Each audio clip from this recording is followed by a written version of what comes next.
gaming feels boring now, it's not the games, it's your brain. Not in a you changed way, but in a how you experience games changed way. Once I noticed these four things, I couldn't unsee it. You would get home, drop your stuff, turn on your console or PC, and that was it. You just played without thinking about anything. Somehow that was enough. You jump into random games, switch between them, and play. It didn't matter any situation. You could lose track of time for hours. Now it's different. You open a game, stare at a menu for a bit, queue something, play one match, and suddenly realize you're bored again. It's confusing because games are supposed to be better now. Better graphics, more content than ever, constant updates, events, etc. Logically, you should be having more fun, but you aren't. People often say gaming isn't what it used to be, but that's not true. The games didn't get worse. Your experience did. After thinking about it for a long time, I realized it doesn't just come down to one big problem, but rather four different ones that make gaming feel empty. The first one is you lost the social aspect. Think back to your best gaming memories. Not your best clips or highest ranks, but real memories. Chances are, they weren't alone. They were loud, chaotic, and unpredictable. You were in a party with friends, someone's mic was glitchy, someone was yelling about something silly, someone wasn't playing how they were supposed to in a tournament. And no one cared, because the people mattered more than the game. Even in games like Minecraft, Fortnite, or Roblox, you probably remember the laughs more than the wins. Now compare that to how you play today. You load up, no one talks, no one reacts, no one is really there with you. It turns into a cycle. Queue, play, leave, repeat. Even if you have friends that aren't there every single time. Everyone has different schedules, people grow apart, and interests change. So you find yourself in a strange place where you want that old feeling, but no one has time for it anymore. You might fall into the trap of waiting for it to return. You wait for the perfect lobby, the perfect squad, but that version of gaming just doesn't appear anymore. The result is silence. Silence in a game that used to be full of noise feels wrong. But what you miss is that you don't need the exact same friends to bring back that feeling. You just need interaction. Not perfection, not a fixed group, just people. Random lobbies, team chat, even brief conversations that might not go anywhere. The funniest gaming moments were never planned. They were random. When you start talking again, not every match will be good and not every lobby will be fun. But the memorable moments hit harder than anything you get from silence. That's when you realize it wasn't the game you missed, it was the chaos. The second problem is repetition. Feels like normal gaming. You open the same game, play the same mode, use the same strategies, and follow the same thing every single time. Even if you switch games, you usually end up doing the same type of thing.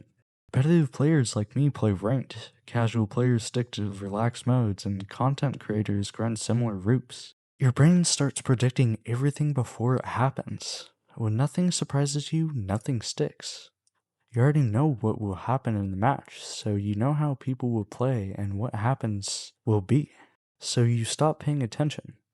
Not because the game is bad, but because it's predictable. Predictability kills excitement faster than anything else. Most people don't want variety, they want comfort. So even when they're bored, they return to the same thing, same mode, same grind. And they say gaming is boring now. But they are the ones keeping it the same every single time. I decided to try something different.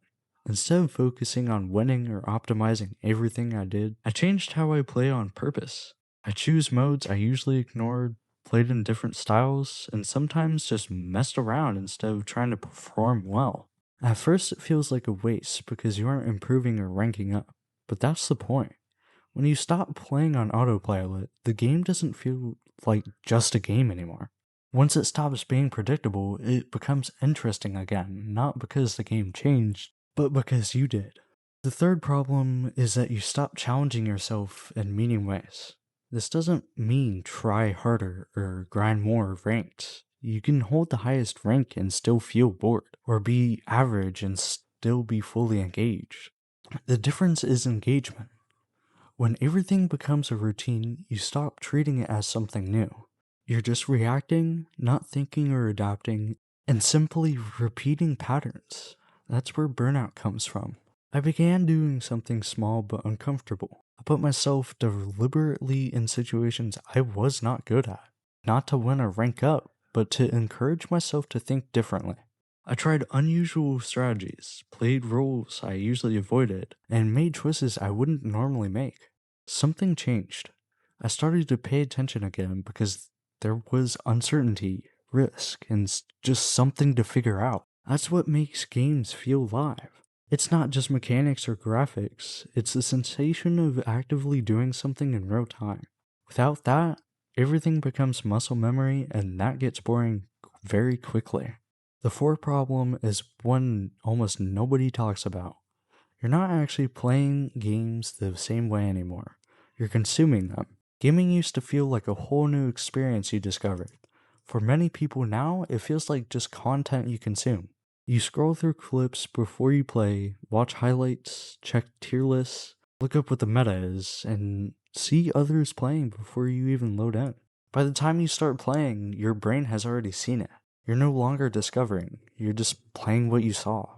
When you focus on doing rather than discovering, nothing feels new. Even if something exciting happens, you think, I've seen this, because you already consumed a version of it online. YouTube Shorts, TikTok, or whatever platform the content makes this worse. It causes you to expect constant, instant stimulation. Instant wins, funny moments, highlights.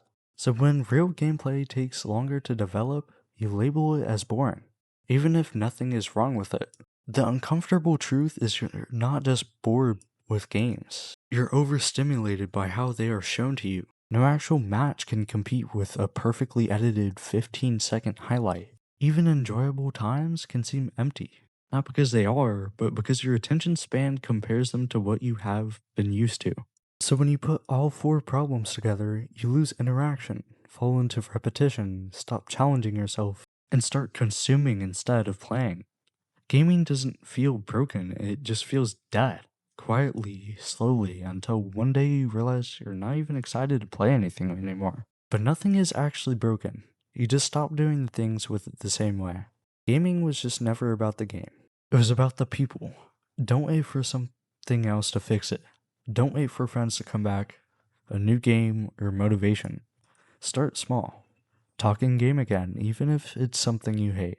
Try something different on purpose.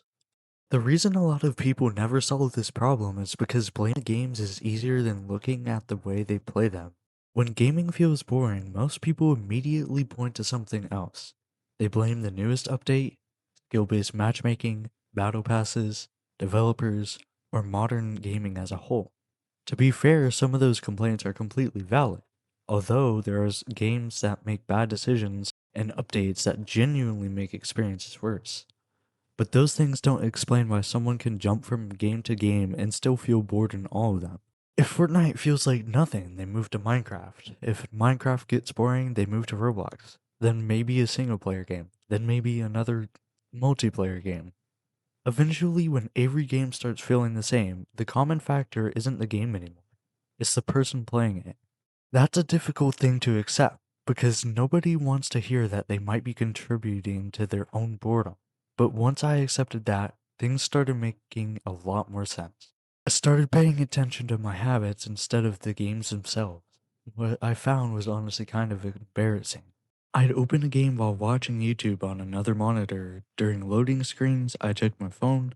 Between matches, I'd scroll through TikTok or YouTube Shorts. I'd respond to Discord messages, check notifications, look at random videos, and constantly bounce between different sources of entertainment. Then I'd sit there wondering why the game couldn't hold my attention. If you're splitting your focus between 5 different things, none of them are going to feel fun anymore. Imagine trying to watch a movie while skipping scenes every few minutes to watch clips from another movie. Imagine reading a book while constantly checking your phone after every single page. Most people would agree that those experiences would feel worse. Yet that's exactly how many of us play games now. When I was younger, gaming had my full attention. Not because I was more motivated, but because there were fewer things competing for it. You turned on your console or computer, loaded into a game, and that was the activity. There wasn't an endless feed of short form content sitting in your pocket waiting to grab your attention every 30 seconds. There wasn't a constant stream of notifications pulling you away. You were present in what you were doing. That presence means more than people realize. Enjoyment isn't only created by the thing you're doing, it's also created by the amount of attention you're willing to give it. When your attention is divided, your enjoyment gets divided too. It's like multitasking. You can't do the dishes and take the trash out at the same time. Something else I realized is that modern gaming gives us more options than we've ever had before. And strangely, that's part of the problem. Years ago, most people had a small collection of games and played them for months. They learned everything about them because they didn't have 100 alternatives waiting in a library. Today, we can own hundreds of games and still claim there's nothing to play. It's not because there aren't enough games, it's because there's too many choices. Eventually, every game gets boring because you never stay with anything long enough for it to become meaningful. Best gaming memories don't happen immediately. They happen after investing time into a game, learning its systems, creating stories, and experiencing unexpected moments. Constantly switching prevents that from happening. I honestly think about social media and how it has made this even worse. Platforms are designed to show you the most exciting moments possible. Every clip is a highlight, every video cuts directly into the interesting part. Every creator removes the boring parts and leaves only the best ones. When you spend hours consuming content like that, your brain starts expecting real life to operate the same way. Then you load into an actual game where the excitement develops naturally over time, and it feels slow by comparison. This game didn't become worse. You just started having no dopamine rush all of a sudden. Real experiences can never compete with perfectly edited highlight reels because real fun includes time. They include quiet moments. They include stretches where nothing crazy happens. That's normal. That's how actual fun works most of the time. The problem is that we've become so accustomed to highlights that we forget enjoyment isn't supposed to happen every second. The biggest realization for me was understanding that I wasn't actually trying to enjoy games anymore. I was just trying to recreate a feeling from the past. Those aren't the same thing. A lot of people chase nostalgia without realizing it. They remember late night gaming sessions with friends, random funny moments, and unforgettable experiences. What they forget is that those memories were created under completely different circumstances. They had different schedules, different responsibilities, different friend groups, and a completely different relationship with gaming. The memories feel special because they happen naturally. The moment you start trying to force those exact feelings back into existence, you're setting yourself up for disappointment. Nostalgia only remembers the best moments. It doesn't remember the boring matches, the frustrating losses, or the nights where nothing interesting happened. Comparing modern gaming to your best memories from years ago is an unfair comparison from the start. Once I stopped trying to recreate the past and started focusing on the present, gaming became enjoyable again. Not because every game suddenly became amazing, but because my expectations became realistic. I stopped looking for a game to magically fix my boredom. I stopped expecting every session to become a core memory. I stopped chasing some perfect feeling that existed years ago. Instead, I focused on being here, trying new things, interacting with people, and allowing myself to develop naturally.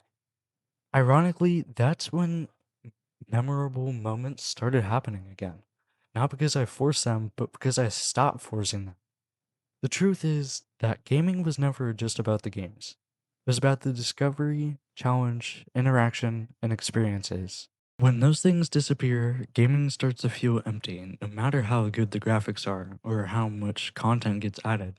But when you bring those back, even simple games can become incredibly fun again. That's why I don't think gaming is ruined. I don't think developers ruin gaming. I don't think updates ruin gaming. I think many of us accidentally change the way we experience games without realizing it. We become distracted, overstimulated, predictable, and disconnected. The good news is that if that's the problem, it's also something we can fix.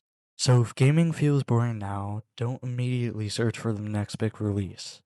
Some future game is going to save the hobby for you. Before doing that, take a look at how you're playing today. Ask yourself if you're giving games your full attention. Ask yourself if you're gonna try new experiences or repeating the same routine every day. Ask yourself if you're actually playing games or just consuming content about them. The answers to those questions might explain more than any update, developer decision, or new release ever could. Because after everything I've realized, I don't think gaming stopped being fun. I think many of us simply forgot how to experience it the way that we once did. Thank you for watching, everybody. If you enjoyed this video, make sure to like and subscribe. And that's really about it. See ya.